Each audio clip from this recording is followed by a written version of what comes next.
les idées. Sur la ville, dont les affres flamboient, règnent, sans qu'on les voie, mais évidentes, les idées. On les rêve parmi les brumes, accoudées, en des lointains là-haut, près des soleils.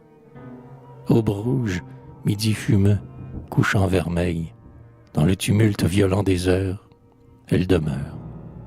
Et leur âme, par au-delà du temps et de l'espace, s'éternise devant les flux et les reflets qui passent.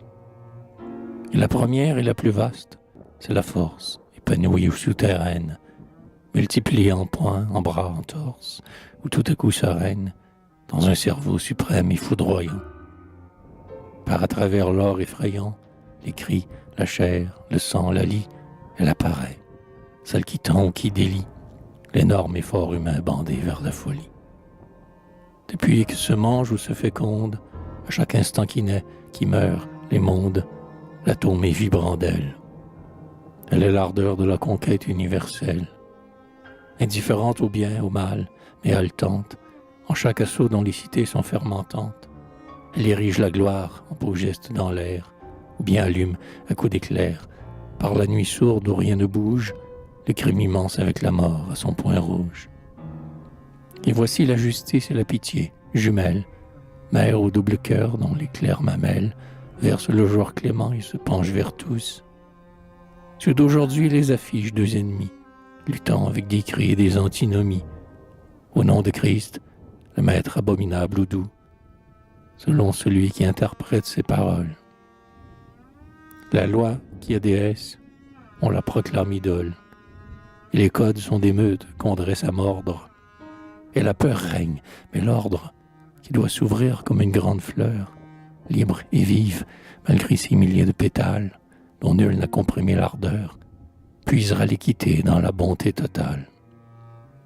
Oh, l'avenir montré tel qu'un pays de flammes, comme il est beau devant les âmes, qui, malgré l'heure, ont confiance en leur vouloir. Tant de siècles ne détiennent l'espoir, depuis 1000 et 1000 ans indestructible, sans que tous les désirs ligués, frappant la cible, ne tuent un jour la haine et n'instaurent l'amour. La conscience humaine est sculptée en contours, puissant et délicat que, sans cesse, elle affine, pour transmuer sa vie en faculté divine et créer son bonheur et s'affirmer un Dieu. Le futur éclatant est un oiseau de feu, dont les plumes, une par une, se détachant de l'aile et retombant vers nous, frôlent de flammes et de splendeur nos regards fous. Et plus haute que n'est la force et la justice, par au-delà du vrai, du faux, de l'équité, plus loin que l'innocence ou que le vice, lui la beauté. Tout fut éclair, méduse ténébreuse et minerve solaire, fondant le double mythe en unique splendeur et l'épouvante de grandeur. Sublime, elle a pour prêtre les génies qui communient de la lumière de ses yeux. Les temps sont datés d'elle et marchent glorieux, selon que son vouloir les prend pour hostières. Son poing crispé saisit les mille éclairs contraires, et les assemble et les resserre et les unit, pour tordre et pour forger d'un coup tout l'infini. La rose Égypte et la Grèce dorée, jadis, autant des dieux l'ont instaurée, en des temples d'où s'envolait l'oracle. Et Paris et Florence ont rêvé le miracle d'être, à leur tour, l'autel aux 6 pieds clairs, vibrant d'elle, se poserait sur l'univers. Aujourd'hui même, elle apparaît dans les fumées, les yeux offerts, les mains encore fermées, le corps exalté d'or et de soleil. Un feu nouveau d'entre ses doigts vermeils glisse et provoque aux conquêtes certaines. Mais les marteaux brutaux des tapages modernes cassent un bruit si fort sous les cieux ternes que son appel vers ses fervents s'entend à peine.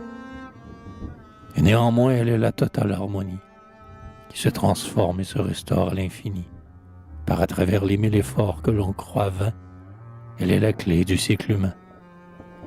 Elle suggère à tous l'existence parfaite, la simple joie et l'effort éperdu, vers les temps clairs, baignés de fêtes et sonores là-bas, d'un large accord inentendu.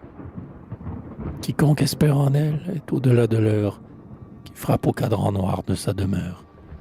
Et tandis que le fou là-bas, dans la douleur, ses pauvres bras tendus vers la splendeur, parfois déjà dans le mirage, auquel calme s'isole, la beauté passe.